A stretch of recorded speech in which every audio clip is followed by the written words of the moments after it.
Good morning, people. It's November, it's getting cold outside.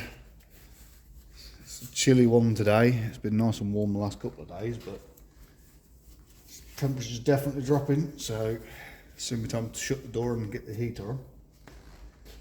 So this video is about this.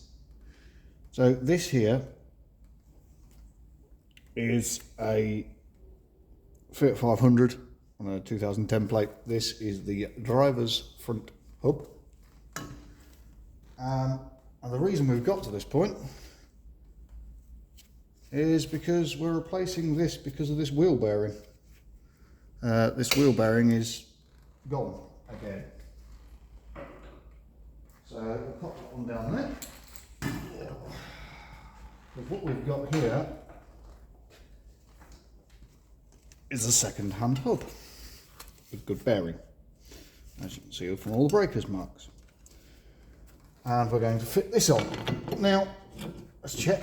Yep, we've got the right splines. That's good.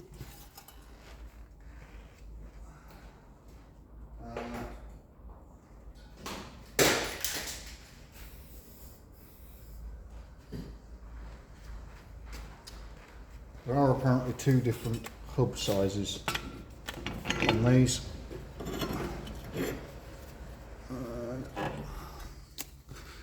Somebody's turned up.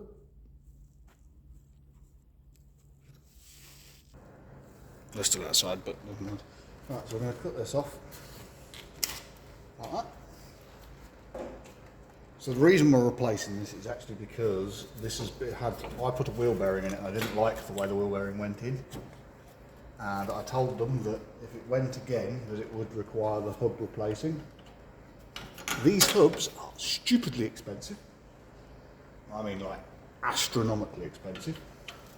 From Fiat, they're about £500 odd, which seems a little excessive. So we bought a 60 quid one off of eBay with a good wheel bearing in it. So we've just put a 217s in there, simple.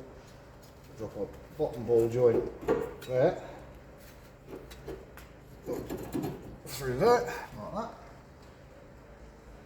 And we have our pinch bolt for the bottom. Yet again, more 17s.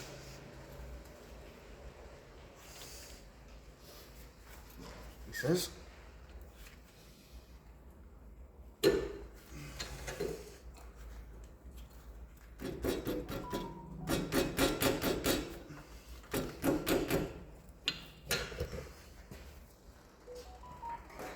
We'll find the sweet spot.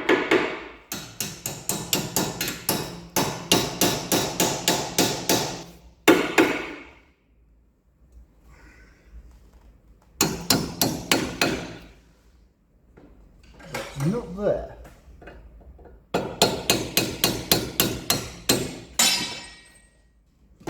Yep.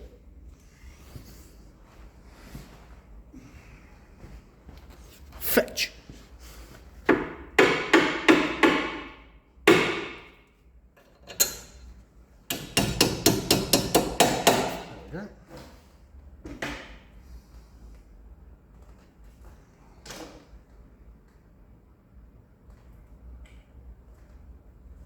Now this is quite straightforward. Other than the fact that that's not the correct nut, it's that nut. These are pretty much all 17s. It's 17mm nut here, 17s here, 17 bolt down here. So you don't need to particularly worry about lots of different sizes.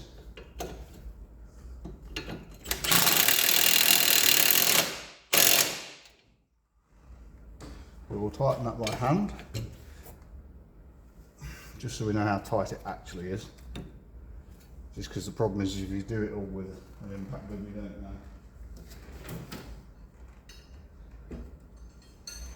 So yeah, this is the third wheel bearing this has had, and the reason is because the hub doesn't support the bearing anymore.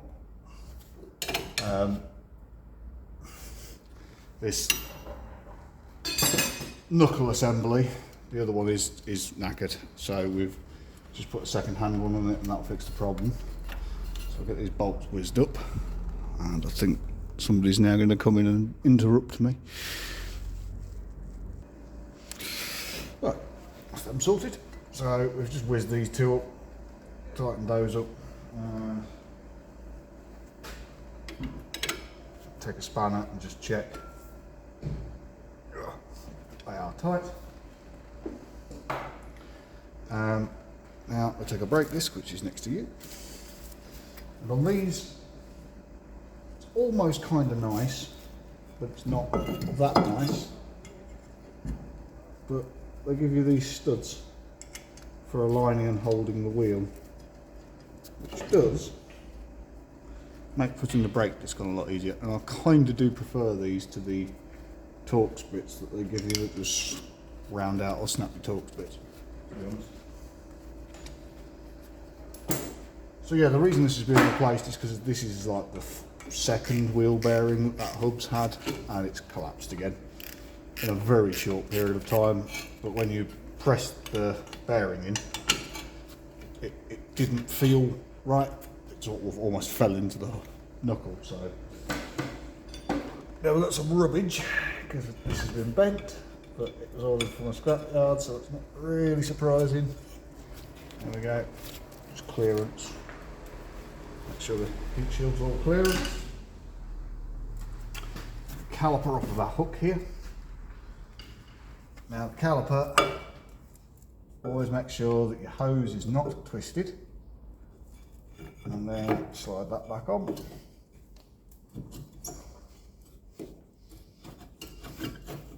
Like that. Two small 17mm nuts in the back here.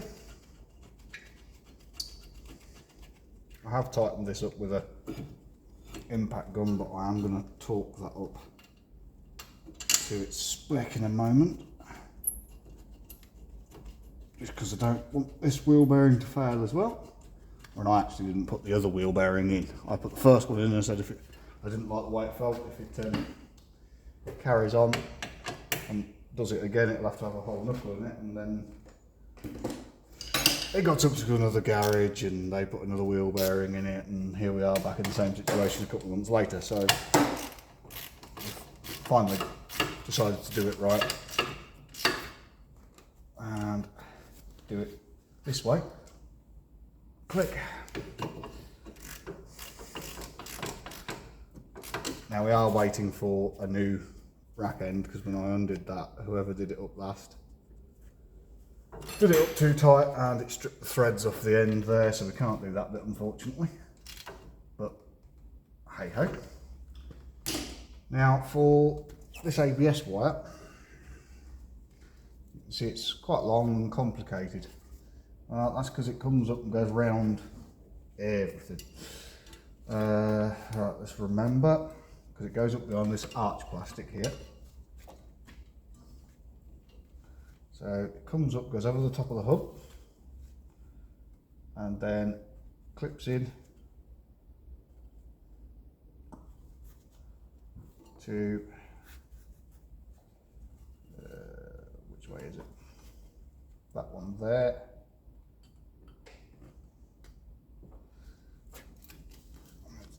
Sort of takes some pushing, and you've got to be careful you don't chew your fingers up when you do this.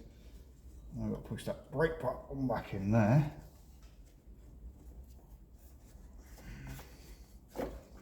Now that comes up behind there.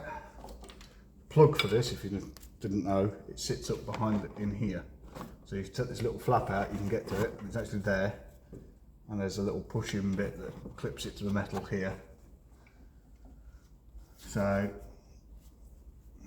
plenty of opportunities for you to get it fed right all through. So there is also a couple of plastic brackets for the little clips that you have to undo to get it out as well.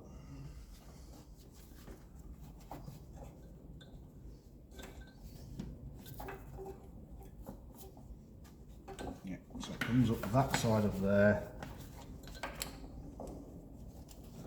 then it goes through that, like that. Don't particularly know. I assume I did all that just to keep it out of the way of the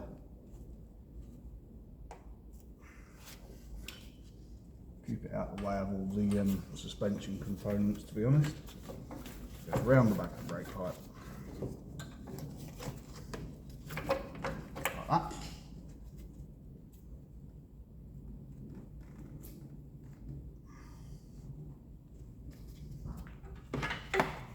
And it comes up there on this spark liner.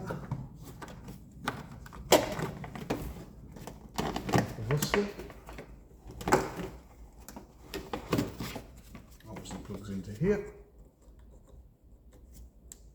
Like that. Now we need to get that back up there, and then we need to get this running out of the correct place.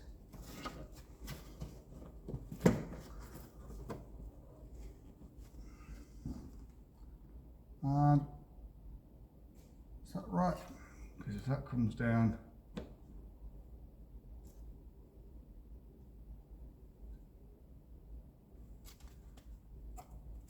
I just realised that's wrong, I think if I remember correctly, that loops over the other way.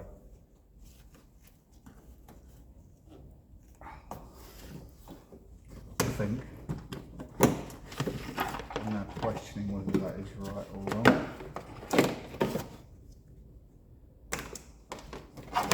But on the bright side, if you're not 100% sure, and you didn't take a photo, there is an easy way to tell. Does anybody know what that easy way to tell is?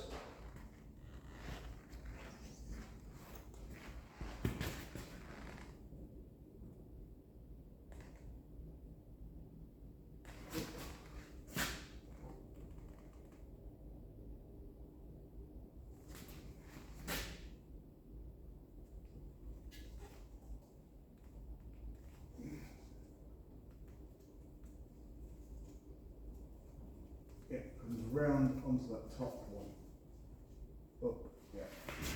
That's exactly what it is. Well, I went the wrong way around because it goes.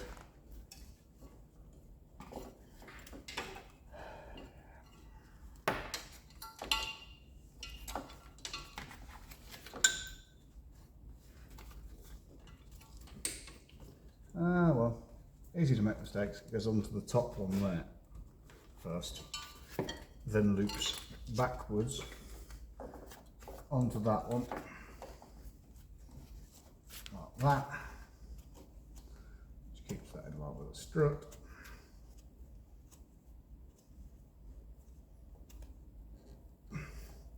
Yeah, there you go. Then goes into that one.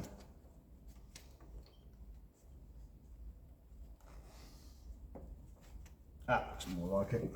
Happy now. That. Put it in behind here.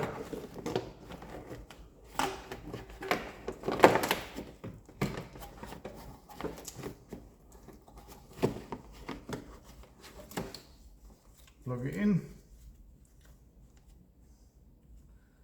Like I say, quite a simple job, not too complicated. I'll finish that off camera. Like I said, I'm just waiting for that. Get that in there. Job's a good one. One hub replaced. Like I say, if you've put a wheel bearing in a knuckle, you know, and it's gone in a relatively short space of time, it could be a bad part, but the chances are that if you check your hub and your knuckle with a bore gauge, something's bent. And that's what was happening on this vehicle. That bore was not right. So hopefully we've now fixed the customer's problem indefinitely, and we're not going to have any more issues with this. So thanks for watching. We'll catch you in the next one.